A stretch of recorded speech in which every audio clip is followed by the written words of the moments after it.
Hello everyone, and welcome to my Bold and Beautiful Today channel. Sheila reaches out to Poppy when Deacon and Bill order Luna out of town.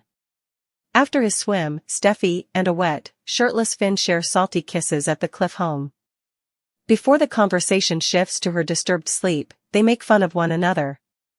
She was thinking about Luna all the while. Steffy continues to haunt Luna's nightmares about her back. She is aware that Finn found this difficult. The reverse of what he would often do is to push away his own child. Finn claims that Luna gave him no other option. Steffy notes that Sheila has called a couple times and that they are now interacting with her as well. Finn claims that she has also attempted to contact him. Although Steffy is curious about what's happening, she ultimately decides she doesn't want to know. Sheila becomes anxious. He and Sheila laugh about making up last night at Deacon's house. All he wants is for her to have told him about Luna. The thought of Sheila being by herself with her bothers him. She is not a threat to her, Sheila maintains. According to Deacon, she is to Steffy. Luna has burned every bridge in this town, he declares. Nobody is willing to assist her. Sheila informs Deacon that despite her attempts to contact Steffy and Finn to alert them about Luna, they are not returning her calls. Keep trying, he says, adding that he must go down to the restaurant. She vows to never withhold anything from Deacon again as he gives her a kiss. When Sheila is by herself, she texts Poppy to invite her over. Burning her final bridge. Luna welcomes Bill to her flat and expresses gratitude for his visit. Please help me, she begs. Bill claims that hearing from her caught him off guard. She claims that everyone has abandoned her. Since he is the only one who can relate to her, he pledged to always be there for her. Please don't leave me too, Bill. Bill treats her like a daughter and is always on time, which makes Luna swoon. Their secret was house arrest. Before Steffy stepped in and wrecked it, it was unique. Without Steffy, she is certain that her father would adore her. Huffing, Bill says, that's enough. She is not the victim in this situation, he assures her. Steffy doesn't want her in their lives, which makes sense. And I don't either. He wonders if he made a mistake in releasing her from prison because he can tell she's getting worked up again. All Luna wants is someone to trust, she sniffs. They all want her out of town. That's just what she ought to do, according to Bill. Finn and Steffy don't want you here. Luna finds it hard to trust what he's saying. I mean it, Bill tells her. I am no longer able to assist you. Luna, goodbye. He leaves after saying that. It's because of her, Luna exclaims. Steffy is the reason why Bill is betraying me.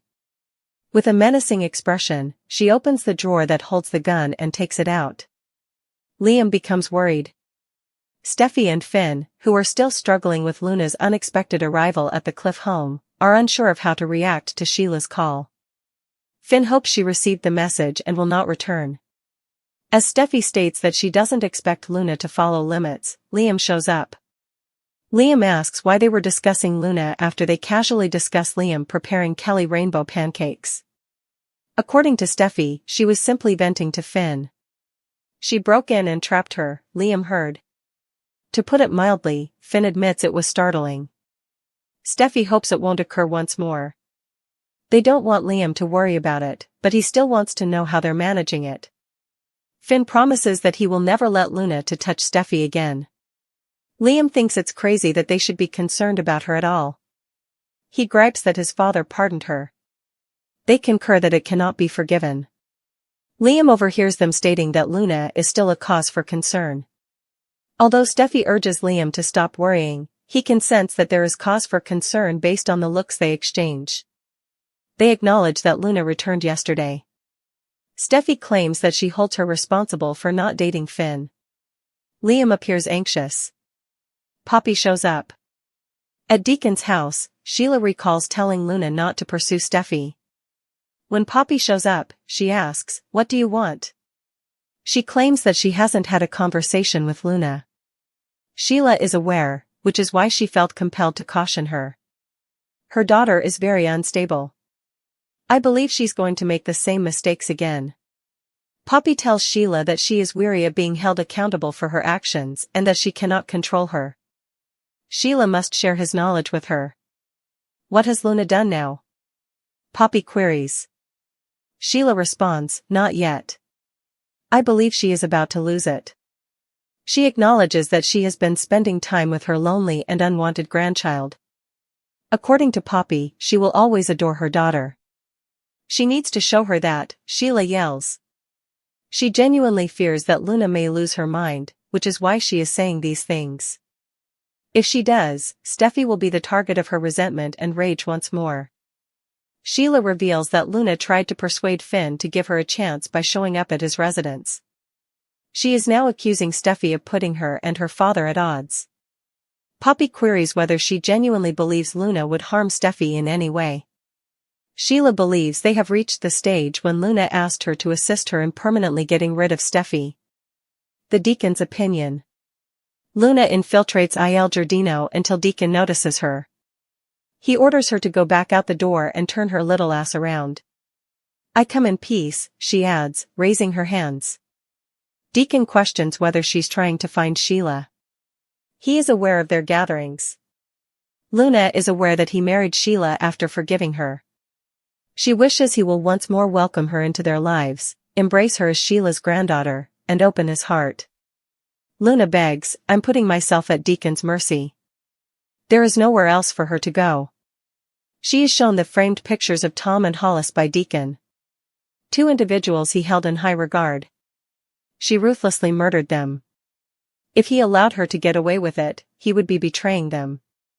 Leave town immediately, he yells. Luna, no one wants you. As voices in her head advise her to leave town, Luna clutches the revolver in her handbag.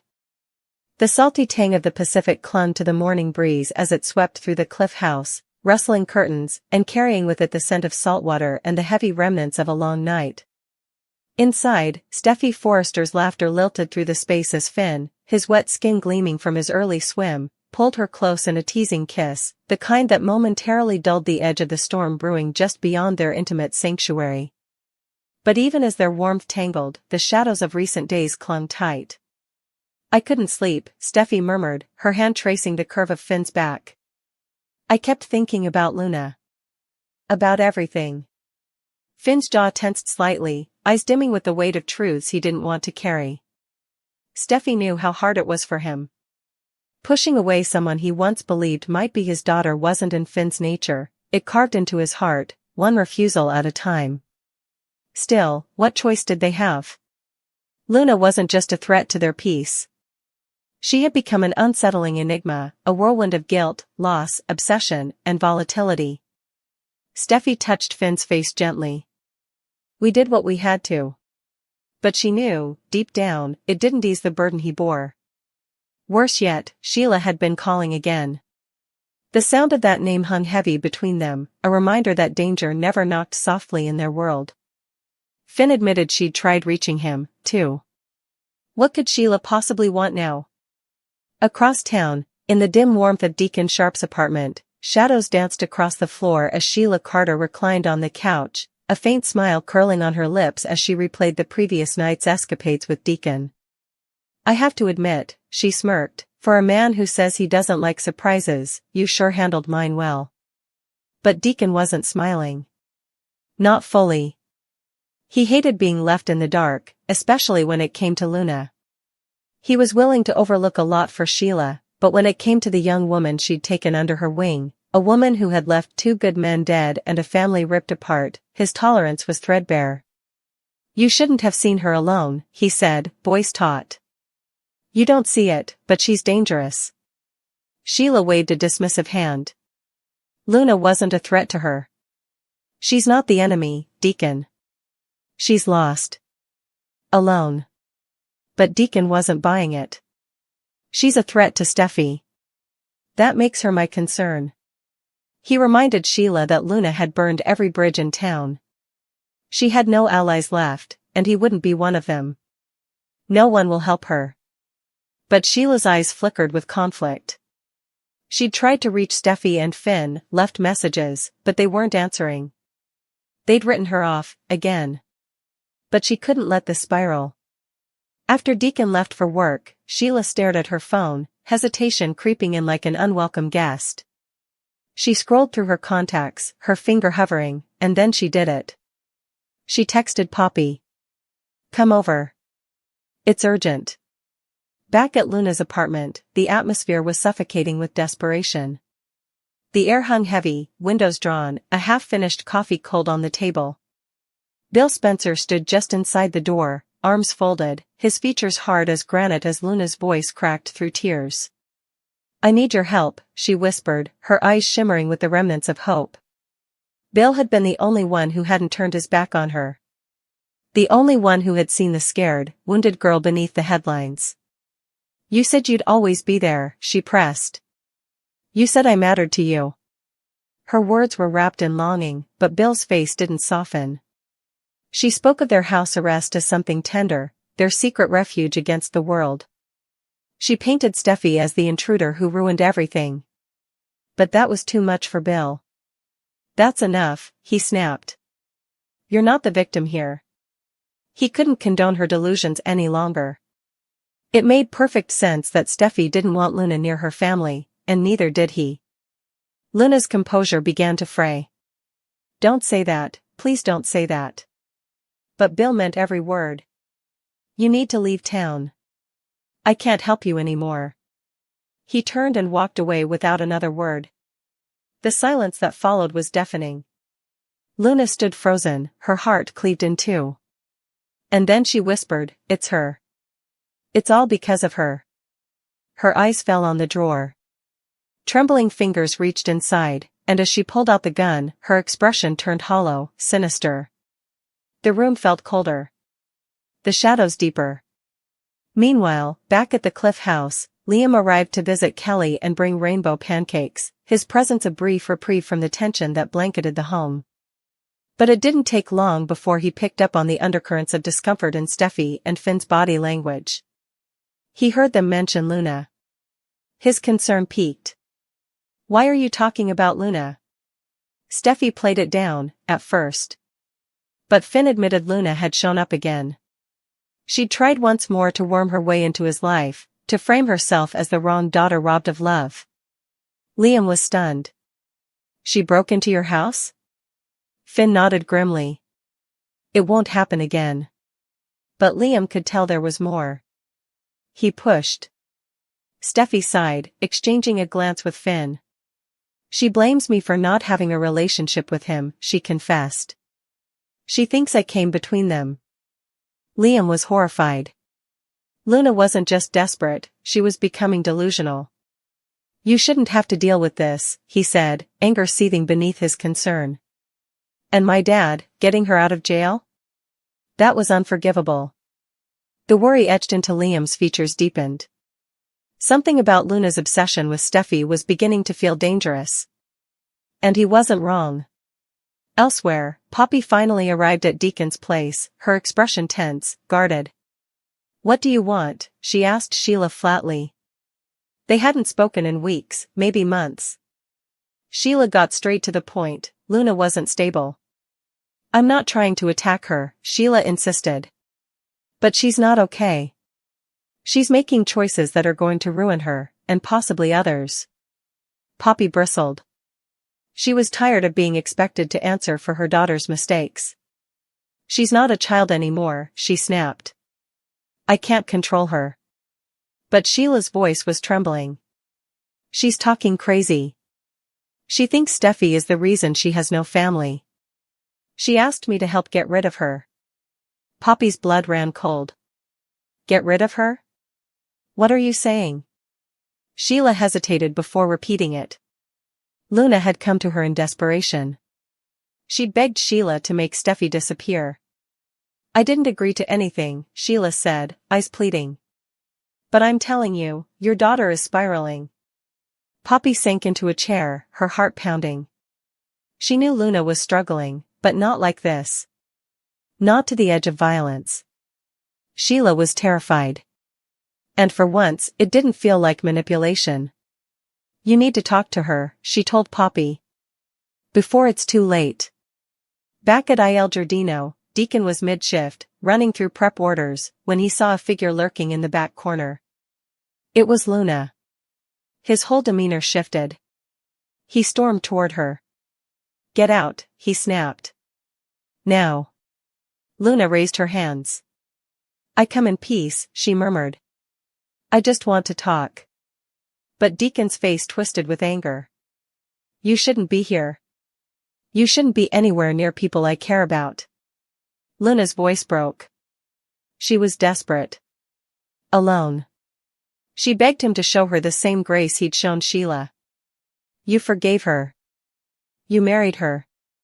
Why can't you forgive me?" she asked. "I'm her granddaughter." But Deacon wasn't moved. He pointed toward a framed photo of Tom and Hollis. "Those men meant something to me," he said, voice cracking. "You took them away. I'd be dishonoring them if I let you off the hook." Luna fell to her knees, pleading. But Deacon shouted the words she dreaded most. "Get the hell out of town. Nobody wants you, Luna." Something in her broke. As Deacon turned and stormed back toward the kitchen, Luna stood frozen, voices echoing in her mind, Steffy, Bill, Deacon, all rejecting her. All telling her she didn't belong. Her hand clenched around the purse at her side, the cold metal within promising finality. And so, as day gave way to dusk and the coastal winds rose, the pieces moved across the board in a quiet fury. Poppy stood at the edge of her daughter's madness, unsure whether love would be enough to reach her. Sheila, for once, looked less like the predator and more like a woman trying to prevent history from repeating itself. Deacon returned to his restaurant, unaware that the storm hadn't passed, it had only begun. Bill stared at the ocean from his office window, questioning if he'd done the right thing by turning away. And Finn held Steffy close that night, both of them unaware that the woman they feared most was out there, armed with grief, rage, and a heart undone by too many goodbyes. Somewhere in the dark, Luna walked the city streets, her mind unraveling thread by thread. And in her silence, the question lingered, was she a villain, or a girl who had been loved too little, too late? Remy surprises Luna at the shooting range. Remy Price will surprise Luna Nozawa at the shooting range, while Poppy Nozawa alerts John Finnegan and Lee Finnegan. B&B's weekly commercial starts with Liam Spencer taking his medications and yelling to Finn about how they need to protect Steffy Forrester. Liam will be on edge because of the threat Luna poses, and he will wonder what the plan is for keeping Steffy safe. Meanwhile, Luna will hold firm against Poppy, who will attempt to keep her daughter from spiraling out of control. Sheila Sharp has alerted Poppy to Luna's disturbing behavior, and she will do her utmost to intercede. However, Luna will insist on making the most of her independence and vowing that nothing will stop her. By the end of this conversation, Poppy will be deeply troubled and concerned about Luna's next move. Poppy will need to meet with Finn and Lee at the hospital right away. That will allow Poppy to express her concern that Luna is getting unhinged. Luna will demonstrate this when she goes to a shooting range and, presumably, begins practicing her aim to take out Steffy. This shooting range visit will be a mutual surprise, since Remy will also be there for some target practice.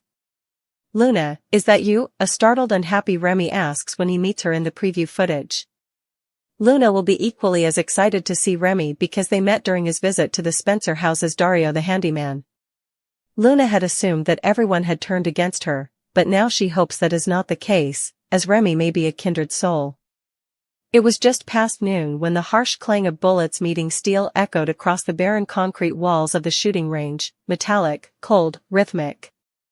Luna Nozawa stood in lane 6, arms outstretched, her brow taut in concentration, the smell of gunpowder lingering like a storm cloud in the air.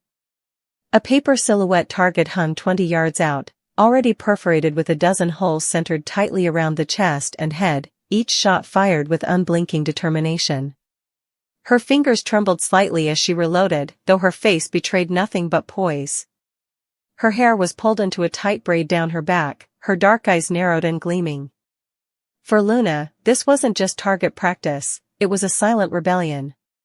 She wasn't training to kill, not really, but she was reclaiming control, power, focus in a life suddenly spiraling into chaos. Poppy Nozawa's voice still echoed in her mind, "You need to come home. You're scaring me, Luna. And maybe Luna was scaring herself a little. But she was tired of being underestimated, misunderstood, and cornered, by family, by Finn, by the suspicious glances Steffy Forrester threw her way.